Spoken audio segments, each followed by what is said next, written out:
sudah lihat apa-apa saja yang bersangkut paut dengan teorema Pythagoras. Nah, bisa adik-adik lihat di sini, ini adalah minimal masjid, di mana biasa dilakukan untuk khutbah. Kita lihat di sini bentuk segi empat. Teorema Pythagoras itu bersangkut paut dengan segitiga siku-siku. Kita bisa lihat segi empat ini jika kita garis miring dari sini ke sini akan membentuk sebuah segitiga, di mana sudutnya itu di sini. Sudut segitiga itu adalah 90 derajat. Di sini jadi dia itu akan membentuk segitiga. Nanti akan kakak jelaskan bagaimana bentuk segitiga siku-siku ini dalam bentuk GeoGebra. Hai adik-adik, kakak akan menjelaskan apa sedikit yang dimaksud dengan teorema Pythagoras. Kalian harus tahu rumus dari teorema Pythagoras itu. Jadi rumusnya adalah A kuadrat tambah B kuadrat sama dengan C kuadrat, di mana A-nya itu adalah bagian samping, itu bagian tinggi dari segitiga, sedangkan B-nya adalah alas, dan C-nya biasa disebut hipotenusa atau sisi miringnya. Jadi terbentuklah sebuah segitiga siku-siku di mana sudutnya adalah antara A dan B itu, yang disebut sudut 90 derajat. Nah, luasan yang dinyatakan untuk menyatakan sebuah teorema Pythagoras itu, di mana Pythagoras menyatakan bahwa segitiga siku-siku berlaku panjang sisi miring kuadrat sejumlah panjang dari segitiga siku-sikunya. Jadi kita harus mengetahui nih apa yang dimaksud dengan segitiga siku-siku. Nah, segitiga siku-siku adalah segitiga yang salah satu sudutnya memiliki sudut siku-siku. Ya, baik adik-adik, kakak akan memberikan gambaran dari masjid tadi, di mana sangkut paut GeoGebra dengan Islamic Art. Di sini kita sudah lihat gambar kubah ya, mimbar maksudnya, gambar mimbar yang potongannya itu berbentuk segi empat. Nah, kakak akan mulai membuat titik untuk membentuk sebuah segitiga siku-siku ya. Nah, di sini adik-adik sudah lihat ada titik C, D, E. Kakak akan mulai membuat garis-garis. Ini garis. Nah, ini garis untuk CD, ini garis untuk DE, dan ini garis untuk EC atau CE. Nah, adik-adik bisa lihat di sini ada 3 garis yang membentuk sebuah segitiga siku-siku dari gambar mimbar ini. Di sini kita lihat dari garis-garis ini, kakak akan merapikan dulu ya. Ini kakak selesai.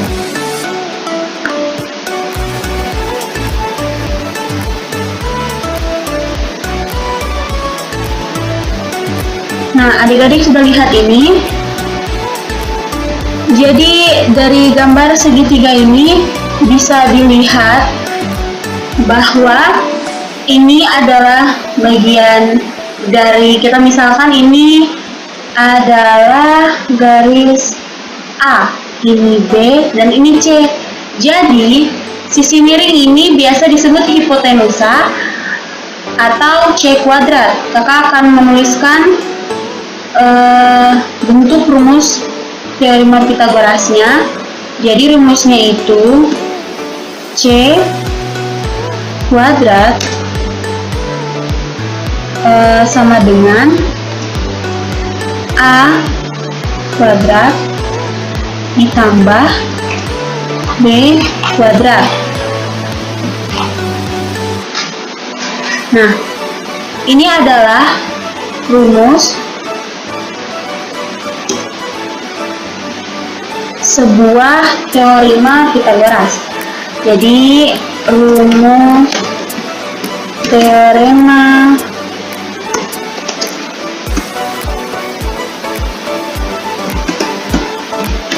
Pythagoras ya.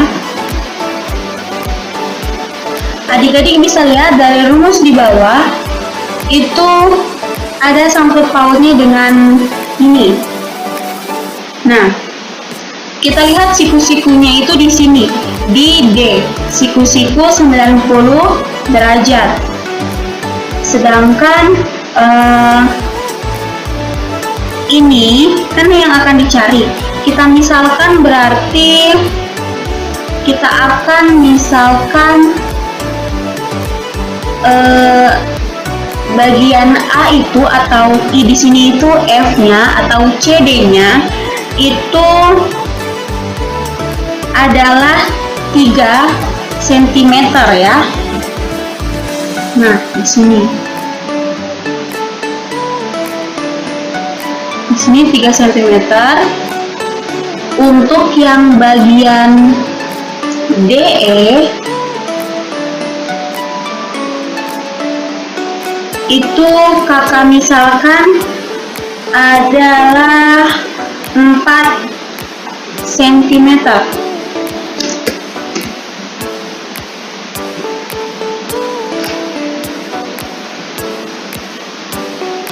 Nah, setelah kita misalkan di situ,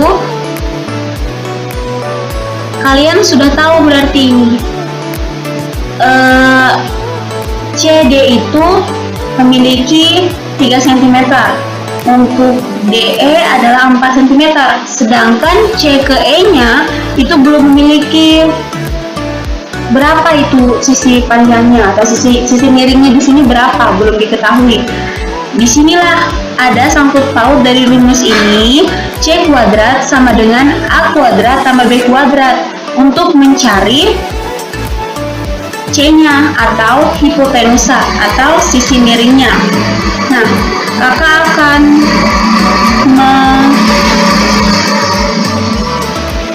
menuliskan apa pertanyaannya di sini. Yang ditanyakan adalah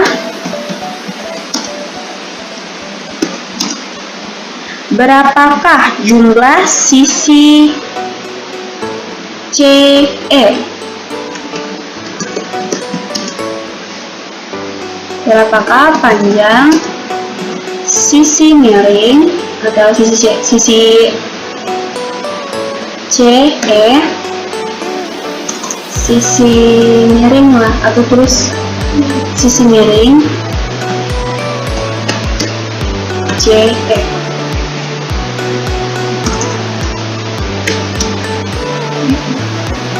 Nah, setelah sudah dilihat apa yang mau dicari tahu, kita akan menuliskan jawabannya. Adik-adik yang penting sudah paham apa yang diketahui dan apa yang harus dicari. Nah, langsung masuk ke cara penyelesaiannya di sini. Jawabannya itu masukkan lagi C kuadrat sama dengan A kuadrat C kuadrat sama dengan A kuadrat ditambah B kuadrat. Nah, kan C kuadratnya itu tidak diketahui ya. C kuadratnya tidak diketahui, jadi adik-adik bisa lihat A kuadratnya itu berapa? 3 ya. Kita tulis di sini 3 kuadrat ditambah dengan yang B kuadratnya itu apa? B kuadratnya itu garis dari D ke E, jadi nominalnya itu 4 ya, 4 cm 4 cm kuadrat. Nah, setelah itu tulis di bagian bawahnya lagi Berarti C kuadrat sama dengan 3 pangkat 2 itu berapa? Jadi 3 pangkat 2 itu adalah 3 dikali 3 menghasilkan 9. Nah, ditambah 4 kuadrat itu berapa adik-adik? Jadi 4 kuadrat itu 4 dikali 4 menghasilkan berapa? Berarti 16. Nah, setelah itu kita tulis kembali C kuadratnya sama dengan mana ini? Sama dengan dijumlahkan 9 ditambah 16 itu berapa? Berarti 25.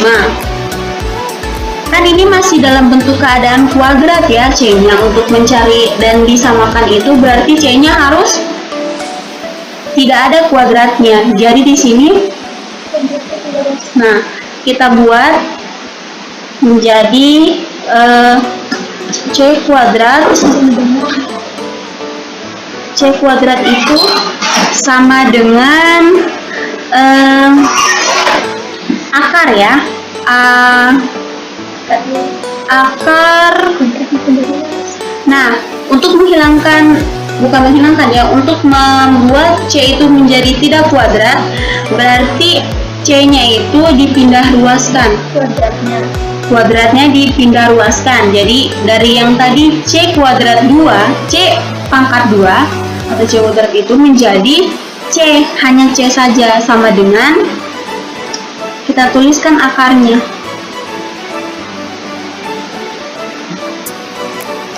Tuliskan akarnya.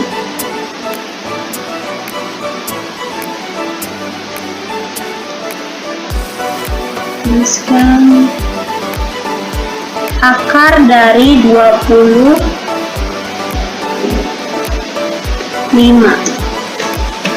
Nah, setelah itu berarti C sama dengan akar, berarti C-nya itu sama dengan akar 25 itu berapa? Akar 25 adalah 5. Nah, setelah itu jadi kita bisa lihat untuk nominal C, kita tulis di sini sehingga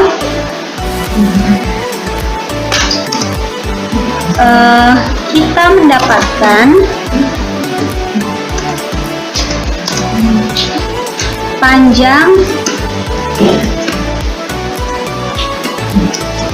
sisi miring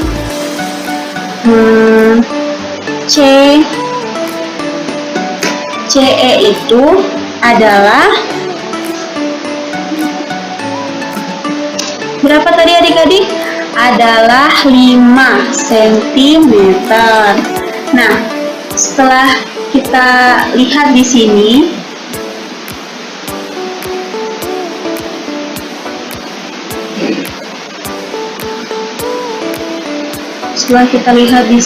itu berarti ini bisa dibilang terbukti ya adik-adik.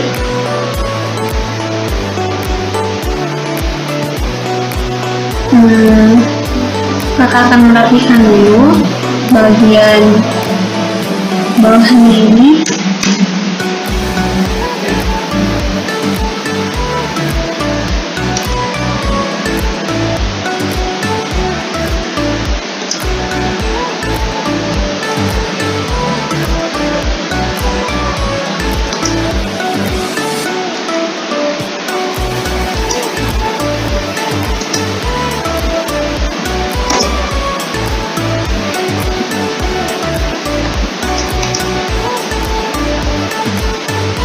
Intinya di sini adik-adik harus tahu bahwa dari gambar mimbar ini, jika hanya sembarang gambar tidak akan terbentuk segitiga siku-siku ini. Sama halnya untuk membentuk segi-segi lain, ada banyak. Sedangkan adik-adik bisa lihat di sini, adapun grafik-grafik kecil di sini ada gambar bintang, ada gambar ini segitiga-segitiga kecil itu ini itu memiliki perhitungan, tidak sembarang untuk menggambar hal-hal seperti ini ya. Jadi bagaimana adik-adik, apakah sudah paham apa yang kakak jelaskan di sini dan cara pengerjaan soal ini? Oke. Jadi adik-adik, tadi adalah sedikit ulasan tentang teorema Pythagoras dan segitiga siku dalam bentuk aplikasi GeoGebra. Nah, apakah adik-adik sudah paham apa sangkut paut dari Islam Art dalam bentuk GeoGebra dengan masjid ini? Sekian penjelasan dari kakak-kakak untuk adik-adik. Mudah-mudahan adik-adik dapat mengerti apa sangkut pautnya dengan teorema Pythagoras. Kami ucapkan wassalamualaikum warahmatullahi wabarakatuh.